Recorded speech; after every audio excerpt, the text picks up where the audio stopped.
Très heureux de vous retrouver. Merci encore de votre fidélité. School TV Le Mac, vous le savez, c'est 30 minutes, une demi-heure sur la scolarité de vos enfants. Aujourd'hui, c'est l'école du monde. Voici sans plus tarder le sommaire de cette émission. Direction, cette fois, le Maroc. Comment marche son système scolaire? Quelle place pour l'éducation là-bas? Mathilde Vessels vous précise tout dans un instant. Elle sort sa loupe, un budget conséquent, mais un système qui a l'air défaillant. La privatisation de l'éducation semble plus que jamais en marche au Maroc, mais la privatisation, jusqu'où, on verra dans un instant. Enfin, quel défi pour le pays? Comment mieux former ses professeurs? Comment empêcher la fuite de ces cerveaux? Et quelles évolutions pour le système? On en parle dans un instant avec mes invités. Bonjour Ali Bendine, merci d'avoir accepté notre invitation.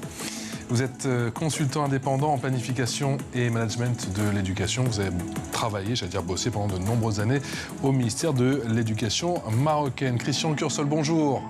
Merci d'être avec nous. Vous êtes président de l'association Afolki France. C'est quoi cette association?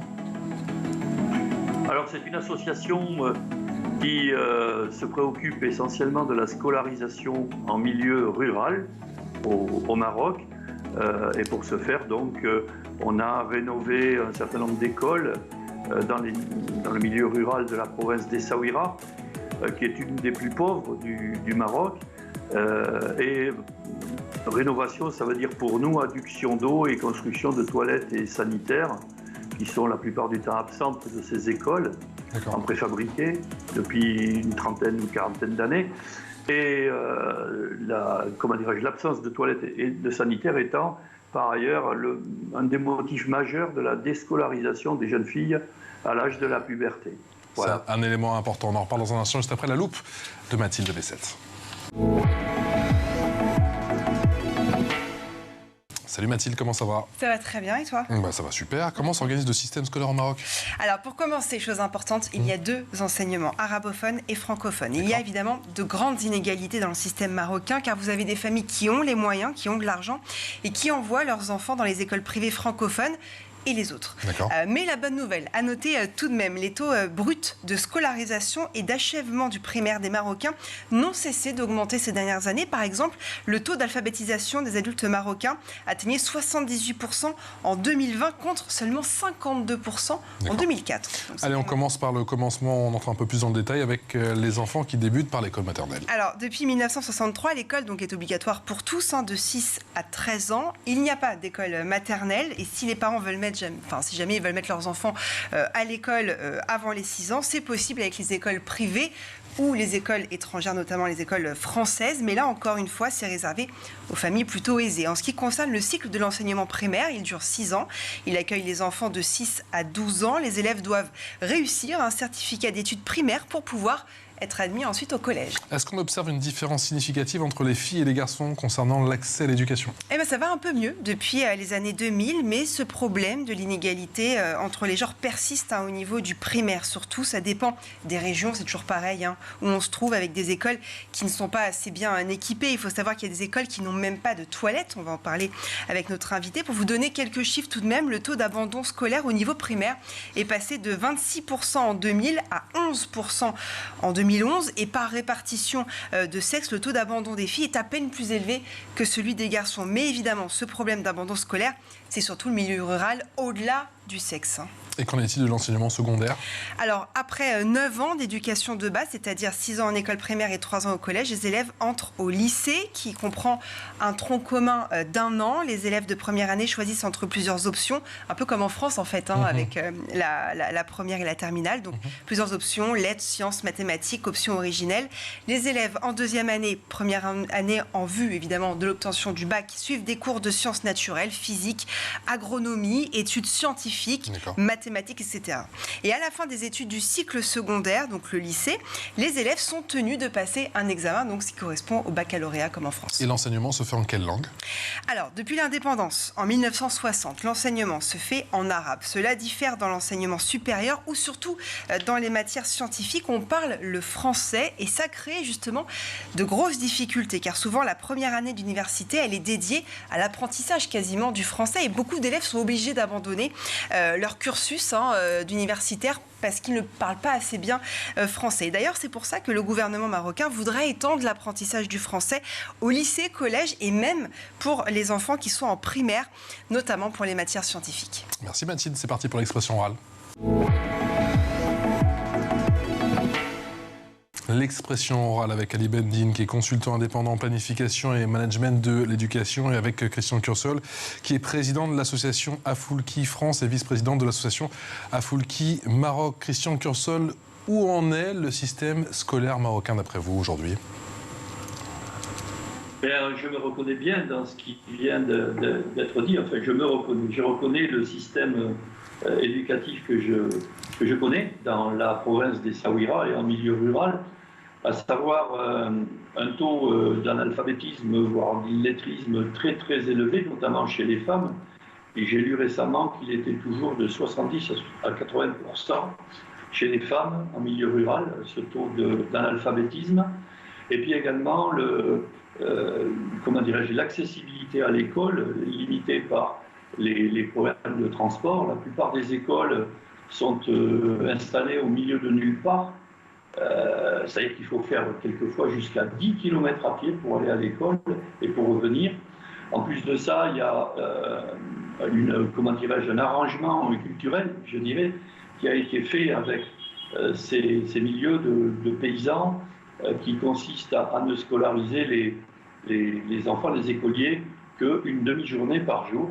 Ils sont en mi-temps finalement, comme les enseignants d'ailleurs, parce qu'ils sont également utiles à la maison, au doigt, pour garder les chèvres ou les moutons selon la région. Ce qui fait que donc il y a un retard scolaire qui est considérable, avec des infrastructures qui sont quelquefois délabrées, pour ne pas dire totalement abandonnées, pas d'eau, pas de sanitaire, etc., comme déjà dit.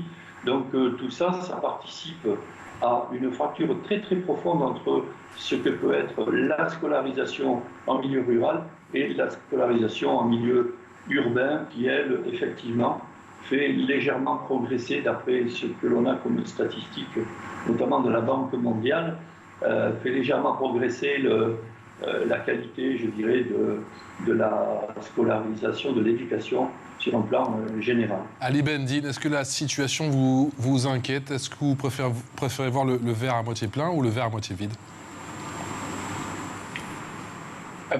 On peut dire que le système éducatif marocain, sur le plan quantitatif, il a fait des avancées, surtout concernant l'accès.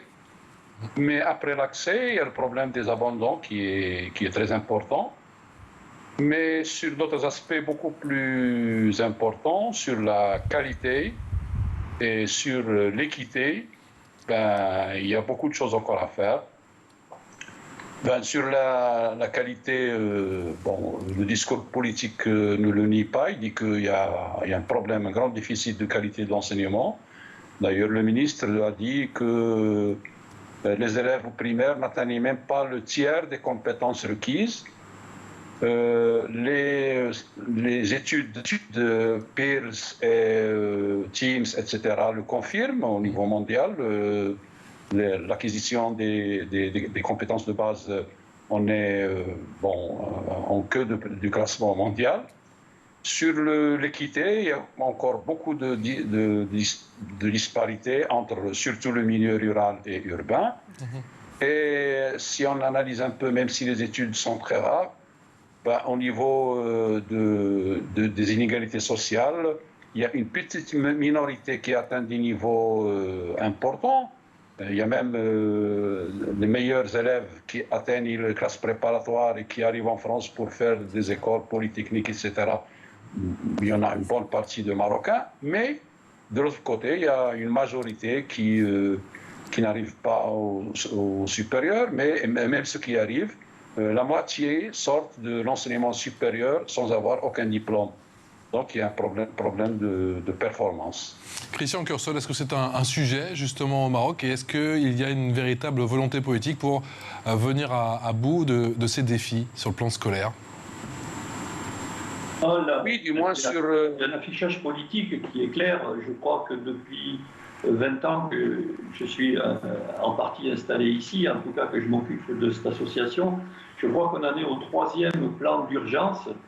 Il y a tellement d'urgence que la plupart des autres plans ne se sont pas passés. Le dernier en date que je puisse connaître est la destruction et la reconstruction de toutes les écoles rurales en préfabriqué qui ont été érigées sous Hassan II pour permettre l'accès à l'école pour tous. Donc installé un petit peu au milieu de nulle part, comme on aime à dire, moyennant des marches à pied un petit peu marathoniennes pour y accéder. Mais ces écoles sont beaucoup trop vieilles maintenant, elles sont donc vétustes, comme je l'ai dit. En plus de ça, elles sont amiantées pour beaucoup, donc il faut à tout prix les détruire. Mais d'après la dernière statistique que j'ai vue, il y en aurait 20 000 à détruire sur tout le Maroc.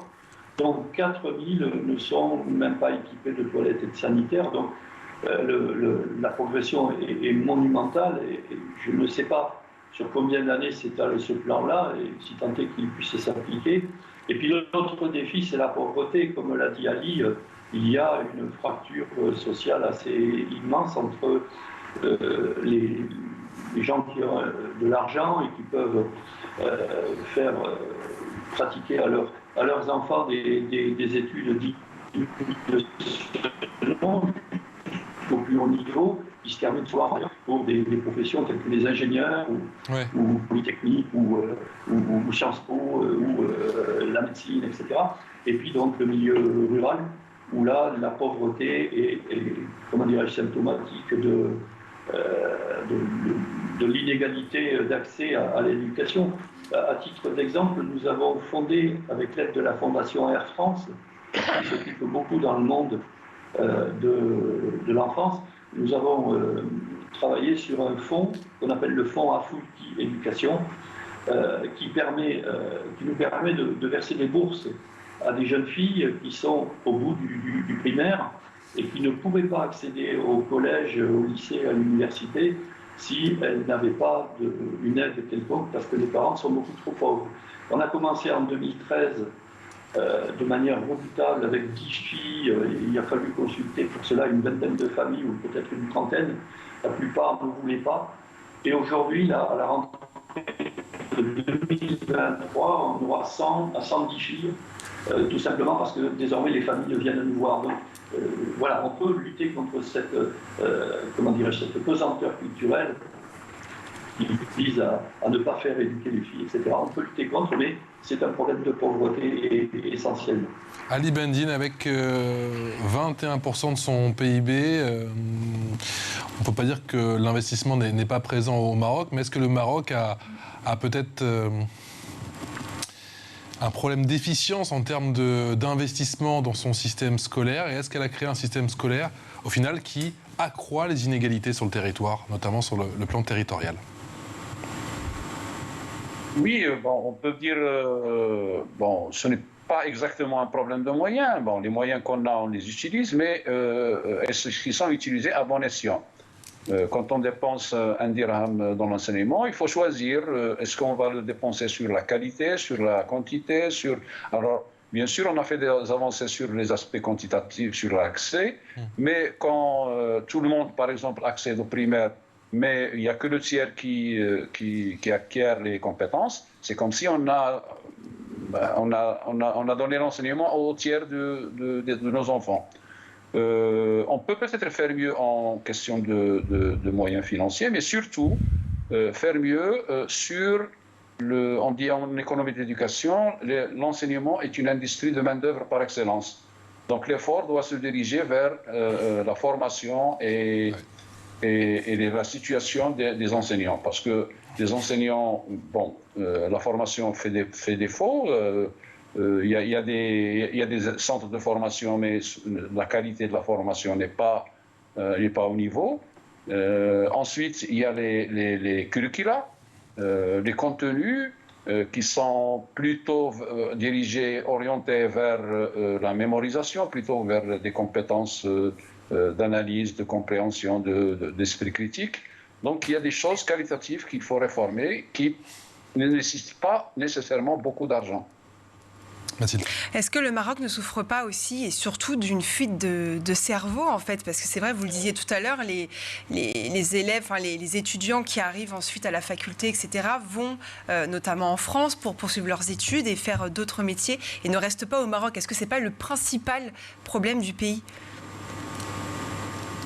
Oui, c'est l'un des problèmes, mais ceux qui quittent, ceux qui vont en France pour poursuivre leurs études, c'est vrai, il y en a pas, c'est pas des chiffres très importants, mais le plus remarquable, c'est que, par exemple, pour les grandes écoles d'ingénieurs, c'est la crème de la crème des classes préparatoires et des sciences mathématiques. Donc, les meilleurs des meilleurs, ils arrivent à décrocher leur concours général d'accès aux grandes écoles, à Polytechnique et à d'autres. Et donc, on a un déficit des meilleurs sortants, des meilleurs lauréats, et qui sont pas très nombreux, je le répète, mais les meilleurs partent dans d'autres pays, notamment en France. Christian Cursol, Christian, est-ce que vous avez le sentiment que la privatisation de l'école est motivée aujourd'hui et soutenue par les autorités? Je ne sais pas si elle est soutenue, je ne suis pas qualifié pour parler de ça, mais par contre, de ce que je vois, elle est très profondément tolérée, puisque beaucoup d'enseignants que je connais, d'enseignants du public, mettent leurs propres enfants dans le privé. C'est déjà quand même quelque chose d'assez particulier. Et par ailleurs, je connais même certains enseignants qui ont, du public, donc, qui ont créé leur propre école privée.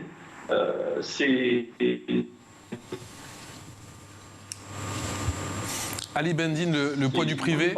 La manière dont fonctionne. Un petit problème de connexion. Ali Bendine, oui. le poids du privé, il est incontournable aujourd'hui. Il va prendre de plus en plus de place au Maroc dans les années à venir. Oui, le privé, c'est pas. Je ne peux pas parler de privatisation parce que l'enseignement privé a toujours existé au Maroc.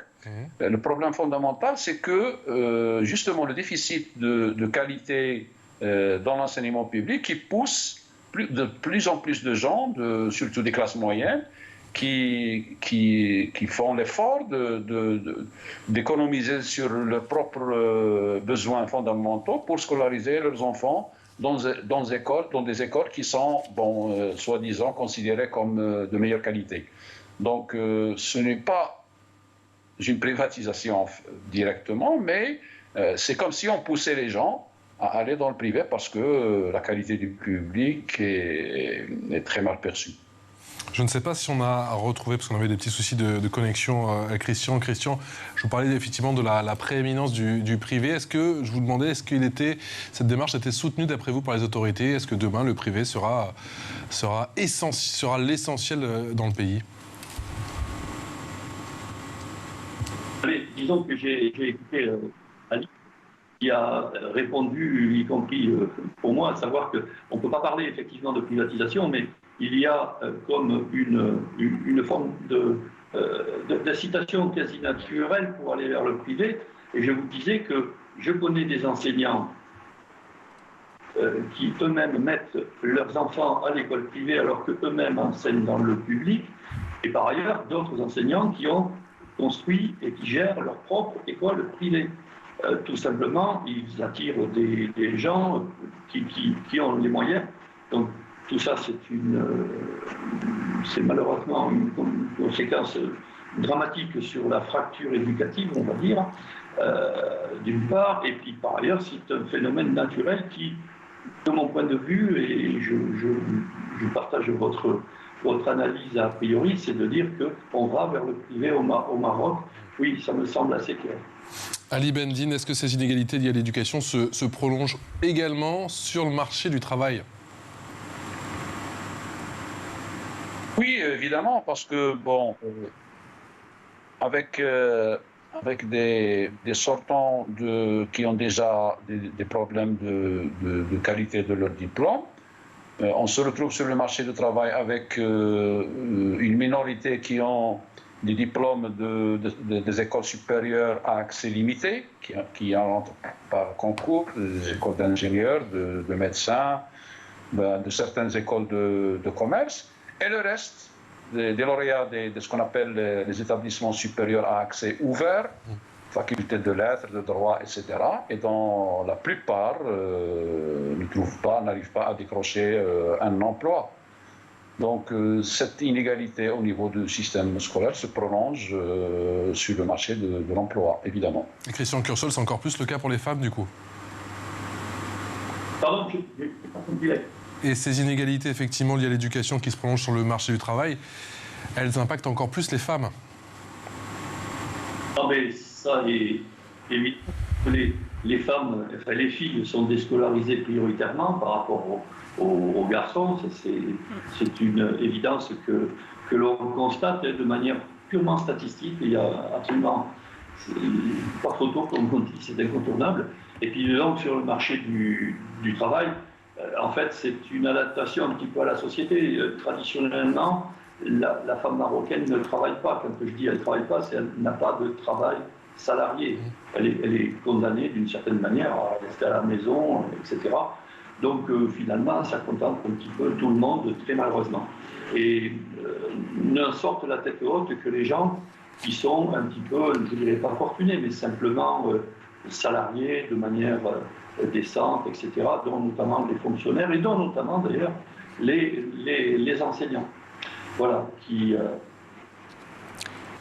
Mais vous notez pas une amélioration de la condition des filles, notamment ces dernières années? Vous le voyez pas forcément? Enfin, c'est pas quantifiable?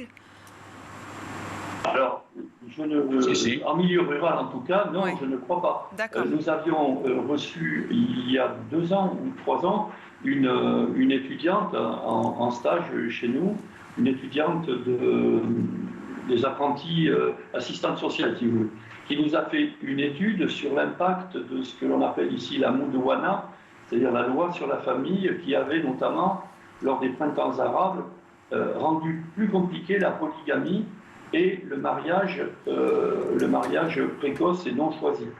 Eh bien, cette jeune fille a pu constater dans l'enquête qu'elle a faite auprès d'associations, auprès de familles, auprès de présidents de municipalités, donc des maires, etc., que statistiquement, eh bien, la question n'avait pas changé. C'est-à-dire il y avait autant de polygamie, il y avait autant de jeunes filles mariées sous la contrainte, en quelque sorte, avant 18 ans, c'est-à-dire vers 14, 15 ans, quelquefois, même un petit peu moins. Non, je ne crois pas. La situation de la femme n'a pas changé en milieu rural, de notre point de vue. Elle n'a changé que dans...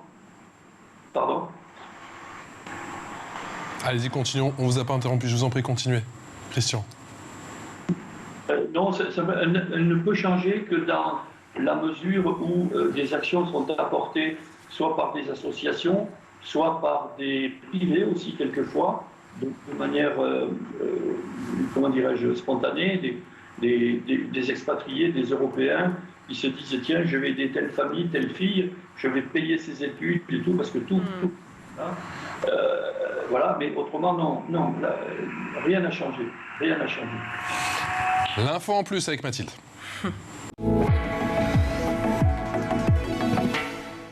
Incroyable, mais vrai, pour cette info en plus, tu nous parles de foot. Eh bien oui, c'est pour te faire plaisir. Bah, vraiment, là.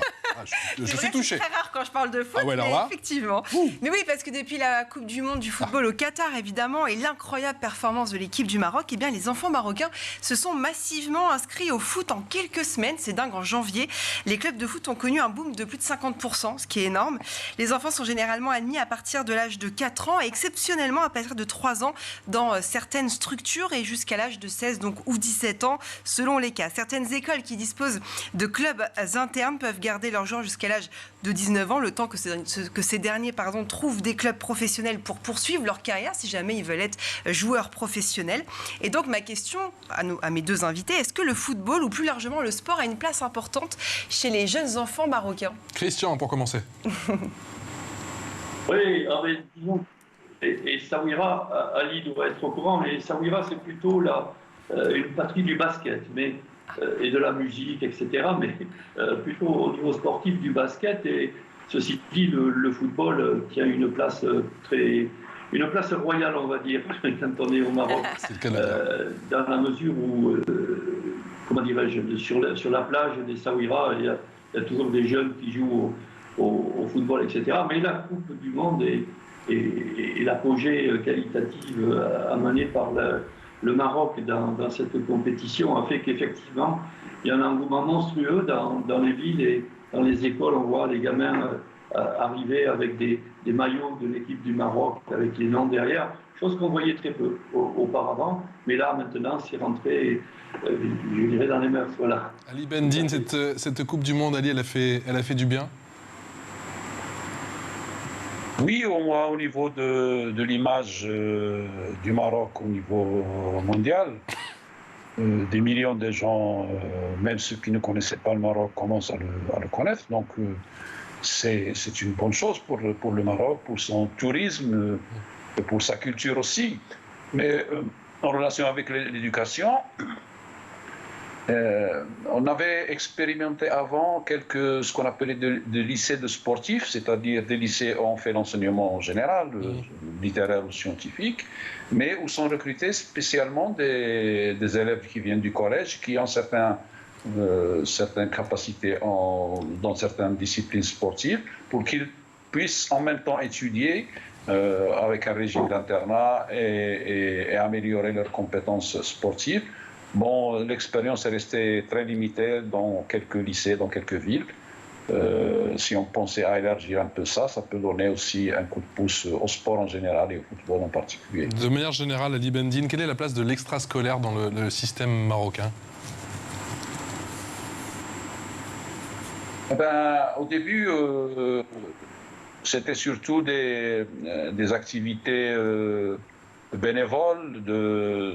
Ça dépend du bénévolat des enseignants.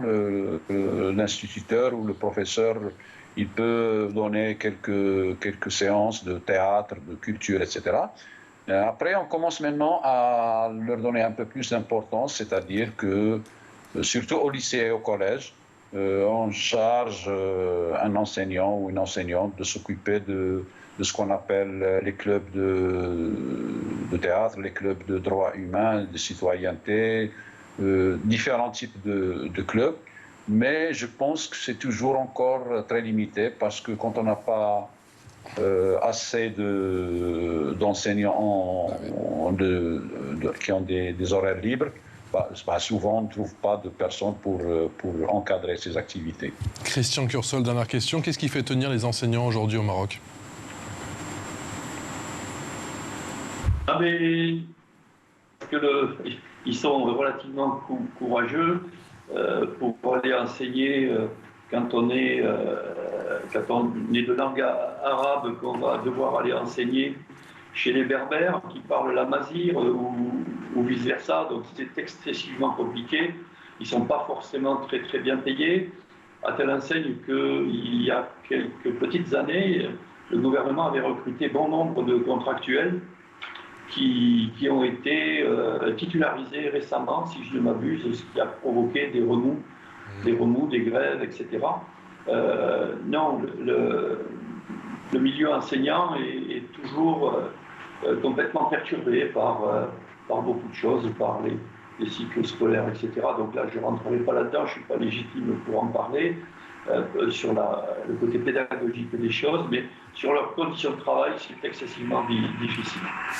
Merci infiniment à tous les deux. Merci de nous avoir apporté vos témoignages concernant le système scolaire au Maroc. Ali Bendine, qui est consultant indépendant en planification et management de l'éducation, et à vous, Christian Cursol, qui est président de l'association Afoulki France et vice-président de l'association Afoulki Maroc. Merci Mathilde. Merci Patrice. On se retrouve très vite pour un nouveau numéro de School TV Le Mag. Merci à vous.